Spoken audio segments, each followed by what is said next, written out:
Hey YouTube, what's going on? It's Chris here. I want to bring you an article that I came across, so if you guys could like, subscribe, all that, I really appreciate it. It helps the channel out. So I was going through this, guys, and it says report more than 3/4 of ICOs in 2017 were scams. Okay, and this is Coindesk.com run, and this by Christine Kim.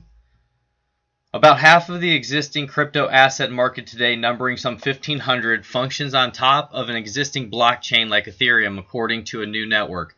The study from Status Group, which forms part of a 5-entry series analyzing the state of cryptocurrency ecosystem, explores the state of what it calls platform networks, honing on Ethereum as well as other blockchains like Neo, EOS, and Cardano, among others. And looking at the market share of these platforms, it's perhaps not surprising that Ethereum constitutes the bulk of that figure, some 86%, followed by Waves at 2.9% and Neo at 2.3%. Whether the state of affairs will change is an open question, and Status Group outlines a number of advantages in Ethereum's corner as it stands today. It remains to be seen whether any platform will be able to surpass Ethereum's adoption, because, guys, they have that first mover's advantage, and it's so important to have that, which has a high degree of the first mover's advantage, nearly a 3-year head start, plus the entire market share of the ICO's discovery phase through 2017, in addition to high levels of community support, liquidity, and developers' buy-in, the report states, adding, emerging platforms have been able to differentiate themselves with higher levels of transactions throughout transactions per second, which generally comes at the cost of higher levels of centralization. And now we're going to talk about the scams a little bit here, guys, because there's so many people. I myself haven't even invested in one ICO, but I just kind of felt that these ICOs were promising the world, and most of them, I mean, they'll collect the money, guys, and then they just kind of fade out, fade away, and that's what it is, and your investment's gone. So I really try to look at, protocols and different things that are getting established, and I can see that adoption taking place. That's where I don't know if Ethereum's going to be able to be beaten because of the first mover's advantage. I'm not saying there's not a spot or a use case for other blockchains like that, but Ethereum, I think, is going to be that big dog for the smart contracts and everything. So, and that's why I really like those protocols, guys, that, look at all these other coins that are being built on them. I want to find those, like how Ethereum, things are built on it, if that makes sense, the protocol aspect of it. So that's what I want to look for. I want to look for those protocols more so than the applications and things like that. So, guys, scams, prevalent. Yet for all of the growth around these crypto assets, the report also came to a troubling conclusion. The vast majority of ICOs launched in 2017 have proven to be fraudulent in nature.